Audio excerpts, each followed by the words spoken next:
Do you have a moral obligation to sacrifice your own life to save the lives of others?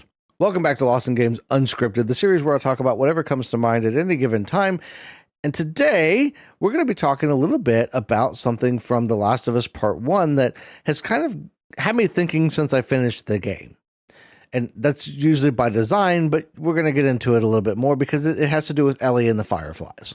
So at the end of The Last of Us Part 1, Ellie is in a situation where the Fireflies have decided that they have to do the surgery on her to get the stuff out of her brain. It's going to wind up killing her.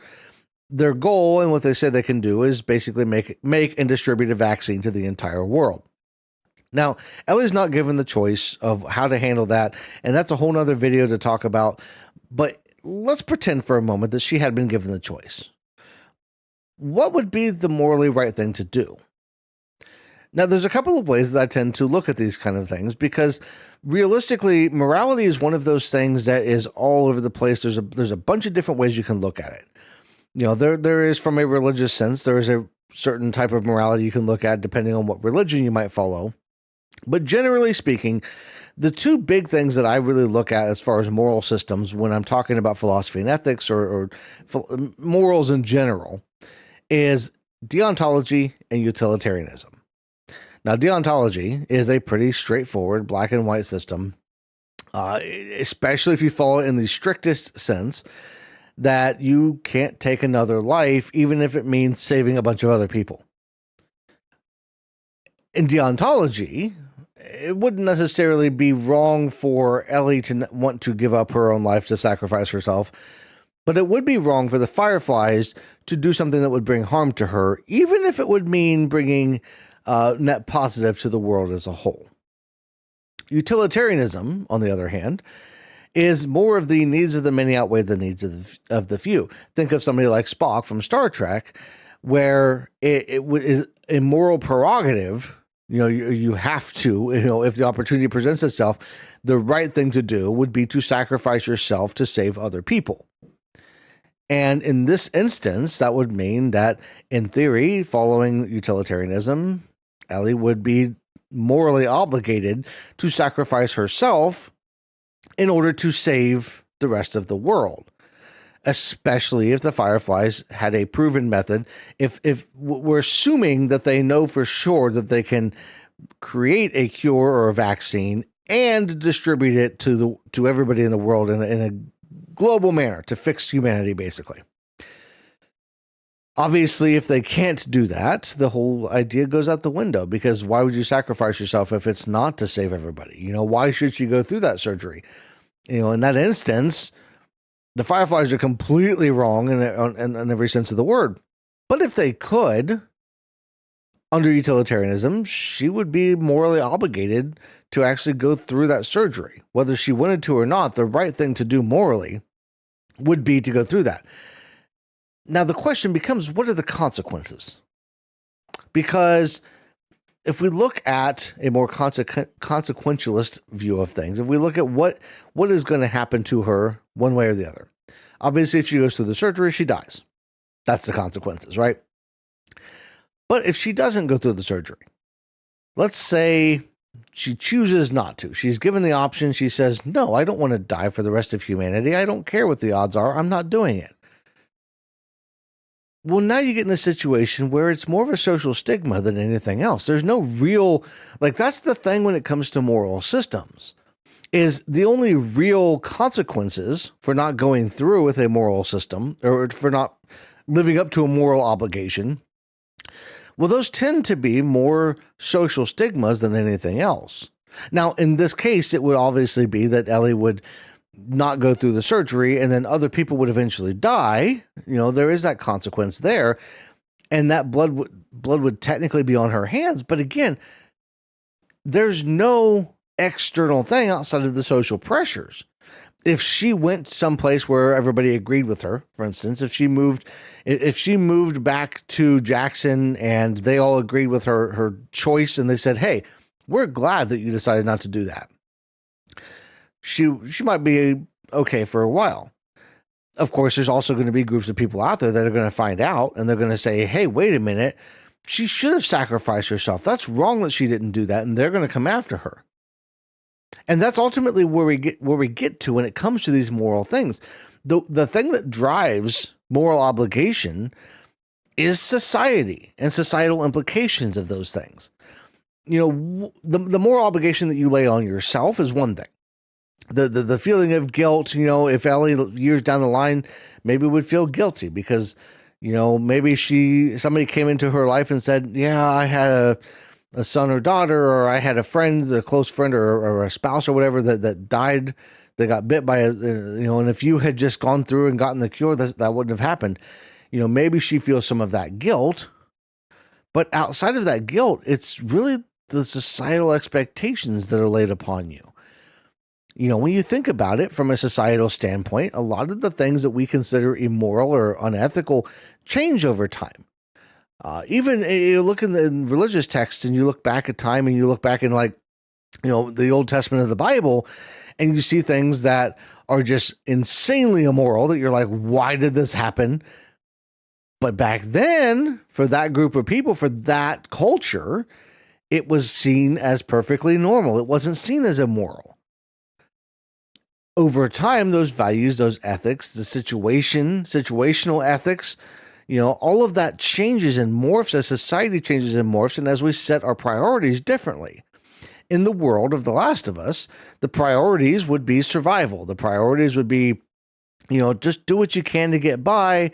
You'd have some people that might want to rebuild some semblance of society, but ultimately it would be, we just want to get by day to day. In our modern society, that's kind of a goal, but realistically, a lot of our survival needs, at least in the modern world or in the first world, as it's often thought about, you think of the United States and Europe and places like that, that survival isn't necessarily a day-to-day struggle for most people. If you need food, medicine, clothes, housing, a lot of that stuff isn't necessarily as hard as it was to get 10,000 years ago. If you were living as a caveman or in tribal times, or if you were living in a post-apocalyptic world where you didn't have other people growing food and building houses and creating medicine and making clothes. Like if you had to rely on yourself to do all of that stuff, you're living in a completely different moral system. Because society as a whole is built around the day-to-day struggle to survive. If somebody in society doesn't do their part, somebody else could die of starvation. In our modern society, in our modern world, that's not the way it works. If one guy doesn't show up for work one day on the farm, you just replace him the next day with somebody else, and you continue to produce the food, right? And so that's something that you have to keep in mind when it comes to these type of things is when it's moral obligation, when it's situational ethics, when you're trying to figure out what's right and what's wrong, you have to take all of this into account. So when you're looking at the world of The Last of Us, if you want to talk strictly about moral obligation for Ellie, societally speaking, I would argue there wouldn't be a moral obligation for her to give up her own life because society is going on. When you look at some place like Jackson, they've kind of rebuilt things. They've started to kind of move forward. They understand the risk of the cordyceps virus, the fungus. They understand what's out there, and they have built a society around protecting themselves from that. And if you can do that, if that is a possibility, this isn't a situation where if she doesn't do it, then everybody's just flat out going to die. This is a situation where if she doesn't do it, life kind of stays the status quo, what it's been for the last 20 years. And actually, it's been getting better over the course of time as we see. We know that right away, early on, a lot of people died. Things were really bad. But by the time we get 20 years down the road, at the time of Last of Us Part 1, things have kind of improved for some people. Society has started to kind of figure its way out, so this isn't a situation where it's between her and everybody else. I think it was one of the Star Trek movies that came out recently. Don't quote me 100% on this, but I seem to remember it. I've only seen it once, but Kirk is he basically has to give up his life to save the crew.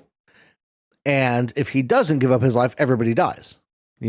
That you could almost argue would be a little bit more of a moral obligation to try and save everybody else. Still not necessarily 100%, but he would die too either way. And I think that is a big factor. If If Ellie would die either way, and all of society would die along with her, there is almost a moral obligation for her to sacrifice herself to save everybody else, because she's going to die regardless. Same thing, as it is with Kirk there. He's going to die either way, but he can save everybody else if he sacrifices himself. So there's a moral obligation that kind of exists in that situation. With Ellie, I don't think that there is. But maybe you feel differently. Let me know down in the comments. Feel free to leave your thoughts below, because I'm curious. I want to keep the conversation going. My goal with these videos is to create a conversation, to be talking about these things, to spin off other topics and other videos based off of the comments that you guys leave, because these are very interesting topics. These are some very detailed, in-depth things to get into. Situational ethics is not a simple thing. I very oversimplified it in this video, but there's a lot of nuance when it comes to that kind of stuff. There's a lot when it comes to, because everybody's got their own view on what is moral, what isn't moral, what's ethical. How do you figure that stuff out? For me, the goal tends to, I tend to look at it a little bit of utilitarianism, but also with the consequences and what is the outcome going to be? Where do you wind up at the end of the day? Are you doing something that's going to help benefit people overall, or are you doing something that's going to actively bring harm, or somewhere in the middle? And it's a conversation I want to keep going through other games and things that I'm going to be talking about as we go along. So leave your comments down below. Let me know, do you think that Ellie was morally obligated to sacrifice herself to save humanity? Or do you think that the right thing to do for her would have been to absolutely not sacrifice herself and just kind of let things go the way that they were going?